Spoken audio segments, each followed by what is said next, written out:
Hello again everybody, I hope you're all well. If you've seen my other clips, you're probably aware that my trip to the London Drum Show on the 21st of November was an absolute bloody success. I must admit that whole evening was a gamble for me, just so that you know what happens. Obviously you can buy a ticket to get into the show. All of the performances, the auditorium holds 450 people, and they sell 250 tickets before the event, and there's 200 tickets available for free if you queue up. So I got there at about 3:05. The first person I clapped eyes on when I walked into the main hall was actually Pete. He was talking to a guy called Tony, who turned out to be an old tutor of his. And Tony, if you've created such a good drummer, you do deserve some credit actually. I managed to just talk to him very, very briefly, just said, "Hi, I'm Julian, I've met you here, there and there," and he's very polite and just said, yeah, nice to see you again, and then he had to toddle off. So I went round to the stand where they give away the tickets, I spoke to a girl behind the stand and just said, "Has anybody started queuing yet for the Pete Ray Bigging performance?" She said no. I said, "Right, well I'm starting the queue." Within about 10 minutes there was over 100 people behind me.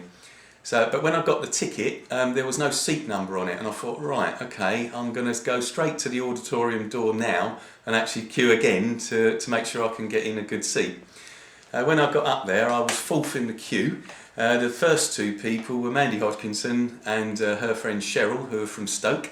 I don't know who the third guy was, but after about 45 minutes of me and Mandy exchanging level 42 stories, the guy that was third yielded his spot and he became fourth, I became third.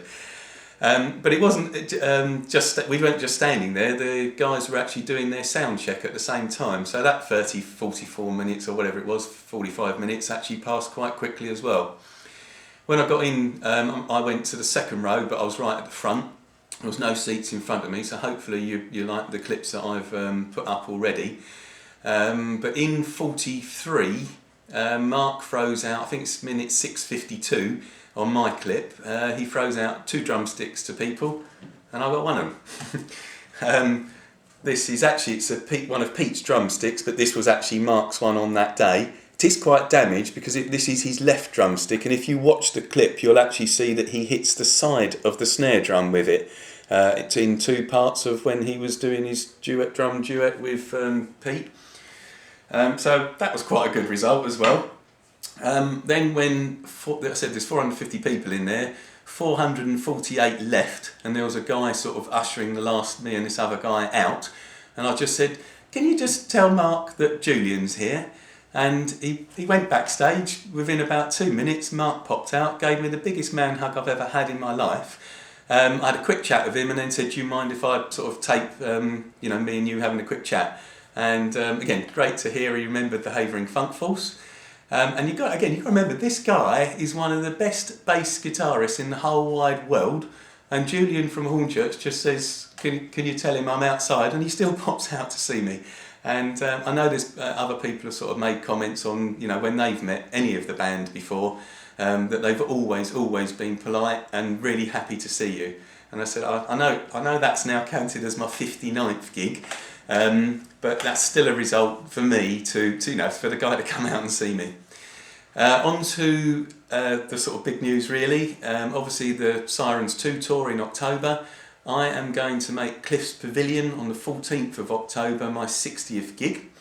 I actually joined Facebook the other day for the first time.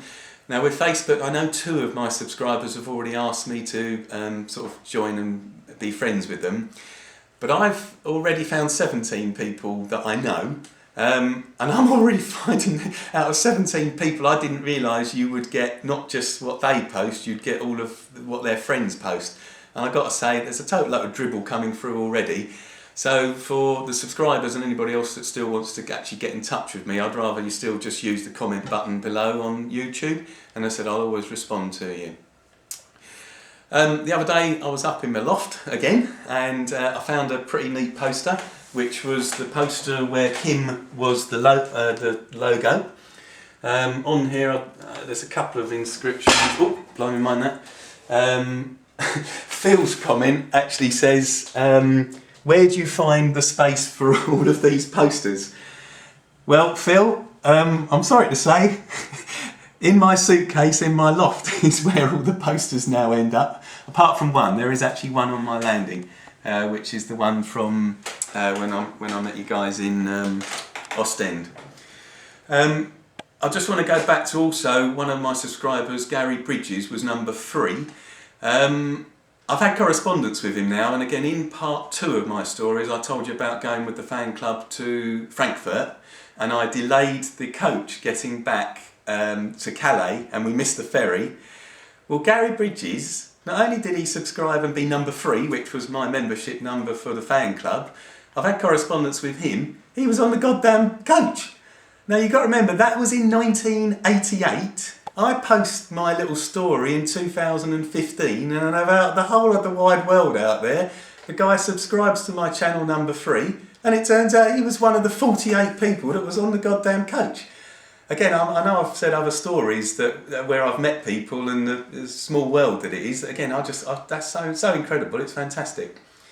2 other people I want to mention. Another Gary subscribed on Friday night, and he actually became subscriber number 42.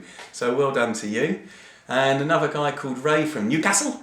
Hello Ray. I know that you've said that you've got a bass guitar signed by Mike and a keyboard signed by Mike.